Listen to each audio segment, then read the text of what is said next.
Hello दोस्तों, कैसे हैं आप सब। स्वागत है आपका एक बार फिर से। दोस्तों, इतने सारे कॉल और मैसेजेस आ रहे हैं, पूछ रहे हैं कि सर हमें कहाँ से पढ़ना चाहिए मेंस के। हम कहाँ से तैयारी करें, हम ऑनलाइन बैच लें, हम ऑफलाइन पढ़ें या फिर हम सेल्फ स्टडी से पढ़ें, हम कहाँ से पढ़ें। देखिए, जितने भी लोग मुझसे जुड़े हैं, जितने भी लोग तैयारी कर रहे हैं, सभी लोग दो कैटेगरी में डिवाइड होते हैं। सबसे पहली कैटेगरी तो वो लोग होते हैं जिन्होंने अपना बेसिक स्ट्रॉन्ग कर रखा है, ठीक है। उनको सिर्फ आगे इंप्रूव करना होता है, उनको आगे प्रैक्टिस करनी होती है और उस एग्जाम के लिए प्रिपरेशन करनी होती है। दूसरे वो लोग हैं जिन्होंने पहले कुछ भी नहीं पढ़ रखा है, ना पहले मैथ, ना रीजनिंग, ना जीएस, कुछ नहीं पढ़ रखा है। वो बिल्कुल जीरो है और बिल्कुल जीरो से शुरुआत करना चाहते हैं और सिलेक्शन लेना चाहते हैं, तैयारी करना चाहते हैं। दोनों कैटेगरी के बारे में आपको बताऊंगा।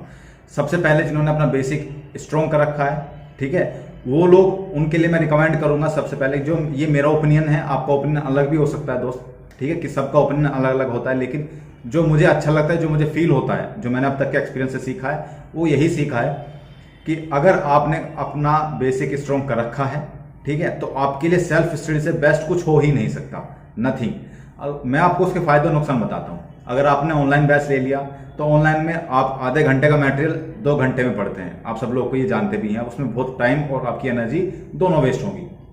वो चीज आप आधे घंटे में पढ़ सकते हैं, जो लोग वो 2 घंटे में आपको पढ़ाते हैं, ठीक है। दूसरी सबसे बड़ी बात, जो सेल्फ स्टडी करते हैं उनको ही पता होता है कि हमने क्या पढ़ा है और कौन सी चीज किस रजिस्टर में किस नंबर पे मैंने लिख रखी है। उनके नोट्स बन जाते हैं और बहुत बेहतरीन नोट्स उनके होते हैं, ठीक है। मेरे हिसाब से सेल्फ स्टडी से बेस्ट कुछ होता ही नहीं है। सेल्फ स्टडी से आप बहुत जल्दी अपना जो मंजिल है, अपनी मंजिल है, उसको हासिल कर सकते हैं।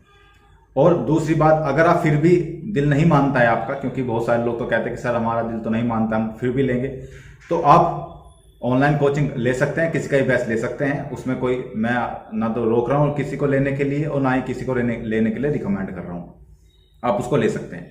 दूसरे वो लोग हैं जिनका बेसिक बिल्कुल स्ट्रांग नहीं है, जो बिल्कुल नहीं जानते अभी तक ना मैथ के बारे में ना जीएस के बारे में, उनके लिए मैं बता दूं, सबसे पहले तो आप कुछ जो बेसिक बुक्स हैं आपकी, जैसे लूसेंट हो गई है, ठीक है, हिंदी के लिए लूसेंट हो गई है, जीएस के लिए लूसेंट हो गई है, ठीक है, और मैथ के लिए आर.एस. अग्रवाल हो गई, क्योंकि वो बहुत बेसिक बुक है आर.एस. अग्रवाल। मुझे पता है वहां से बहुत क्वेश्चन नहीं आते हैं, लेकिन आपके बेसिक के लिए मैं ये चीजें बता रहा हूँ, ठीक है। ये बेसिक चीजें पहले तो आप उन बुक को पढ़िए, अपनी समझ डेवलप करिए कि मुझे आखिर पढ़ना क्या है, मुझे किस सब्जेक्ट में क्या पढ़ना है, ठीक है। फिर उसके बाद फिर अपने जो बेसिक्स हैं उनको स्ट्रॉन्ग करने के लिए आप बैच ले सकते हैं। कोई भी, मैं तो रिकमेंड करूंगा कि ऑफलाइन बैच लीजिए। आपके नजदीक में जो भी ऑफलाइन कोचिंग है, अच्छी सी कोचिंग, उसको ज्वाइन कर लीजिए। उसके बाद में फिर जब आप वहां से, आपका बेसिक अच्छे से स्ट्रॉन्ग हो जाएगा, क्योंकि ऑफलाइन में ज्यादा समझ में आता है ऑनलाइन से। मुझे तो ऐसे ही आता है, बाकी आप सब लोगों की मर्जी है। आप ये मत सोचिएगा कि ऑनलाइन बैच बहुत सस्ता होता है, ठीक है, ऑफलाइन में बहुत महंगा पड़ जाता है। ऑफलाइन की रिकॉर्डेड क्लास भी मिल जाती है, ऑनलाइन की नहीं मिल पाती है। लेकिन अगर आप कंटिन्यूअस अपना जो कोचिंग है वो ज्वाइन करेंगे, अपनी कंटिन्यूअस क्लासेस लेंगे, तो आपको फर्क दिखेगा। ऑफलाइन में बहुत अच्छे समझ में आता है, ऑनलाइन में इतने अच्छे समझ में नहीं आता है, ठीक है। जिनका बेसिक स्ट्रॉन्ग नहीं है वो ऑफलाइन को क्लास लें। अगर उनके आसपास ऑफलाइन क्लास नहीं है, कोई अच्छा सा कोचिंग नहीं है, तो वो ऑनलाइन किसी का बैच ले सकते हैं। वो आप खुद देख लीजिए किसका बैच लेना है, उसके लिए मैं रिकमेंड नहीं करूंगा, क्योंकि मैं किसी से नहीं पढ़ा हूं, मैं तो सेल्फ स्टडी करके ही यहाँ तक पहुंचा हूं। तो मुझे तो यही लगता है कि सेल्फ स्टडी से बेटर कुछ हो ही नहीं सकता है, ठीक है। दोनों चीज़ों के लिए मैंने आपको बता दी कि ऑफलाइन भी और ऑनलाइन भी। अब ये आपकी मर्जी है, आप इसमें आप अपने फायदे नुकसान देख सकते हैं। जैसे कि ऑनलाइन में कम खर्चा होता है, ऑफलाइन में ज़्यादा खर्चा होता है, लेकिन उसमें फायदा ये होता है कि आपकी जो समझ ऑफलाइन में डेवलप हो जाएगी, वो ऑनलाइन में डेवलप नहीं हो पाएगी, ये मैं आपको बता दूं। और आप जब कोचिंग कर लेंगे ना, आप किसी का बैच ले लीजिए और पूरा सिलेबस कवर कर लीजिए, पढ़ लीजिए। उसके बाद जब आपकी समझ डेवलप होगी, जब आप देखिएगा आप कि ऑनलाइन में उतनी समझ डेवलप नहीं होती जितनी ऑफलाइन में हो जाती है। और अब चाहे कहीं से भी पढ़ो, बेसिक तो आपका सेल्फ स्टडी ही रहना है। सेल्फ स्टडी के बगैर तो कोई कुछ कर ही नहीं सकता, इम्पॉसिबल है।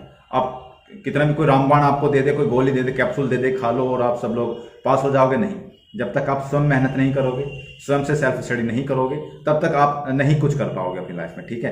तो ऑफलाइन पढ़ो या ऑनलाइन पढ़ो, लेकिन सेल्फ स्टडी बहुत जरूरी है। और मैंने बता दिया कि जिसका बेसिक स्ट्रॉन्ग नहीं है वो क्लास ले सकता है, ऑफलाइन ले। अगर ऑफलाइन नहीं है तो फिर ऑनलाइन ले ले, ठीक। और जिसका स्ट्रॉन्ग है वो प्रैक्टिस के लिए प्रैक्टिस सेट लगाए और अपने आप को इंप्रूव करे अपनी सेल्फ स्टडी से, मेरे हिसाब से। तो बाकी सब आप सब लोग अपने ओपिनियन रख सकते हैं। अपने ओपिनियन आप सब लोग को पता है कि हमें क्या करना है क्या नहीं, ठीक है। तो ये सारी चीजें हैं। रही बात मूल विधि की, तो मूल विधि में मैंने अनाउंस किया था कि मैं आपको पढ़ाने वाला हूँ। तो दोस्त, अभी ये मेरा जो फ्लैट है, ये नया फ्लैट मैंने शिफ्ट किया है और शिफ्ट करने में मुझे टाइम लग गया और मुझे ड्यूटीज़ कुछ इतनी ज़्यादा होती हैं कि मुझे थोड़ा टाइम नहीं मिल पा रहा। जैसे ही टाइम मिलेगा मैं आप सब लोगों की मूल विधि तैयार करके और आप सब लोगों को पढ़ाना स्टार्ट कर दूंगा। और यकीन माने कि मूल विधि ऐसी पढ़ाऊंगा कि आपको और कहीं नहीं मिलेगी। बहुत शॉर्ट तरीके से पढ़ाऊंगा, बहुत वाइड, इतना सारा सिलेबस को बहुत कंसाइज वे में करके आप सब लोगों को पढ़ाऊंगा। तो करते रहिए मेहनत। और बहुत सारे लोग ये कह रहे हैं कि हाँ मैं, अच्छा चलो इसे अगली वीडियो में बताऊं क्योंकि वीडियो बहुत लंबी हो जाने वाली है। अगली वीडियो में बताऊंगा। तो मिलते हैं अगली वीडियो में, तब तक के लिए जय हिंद।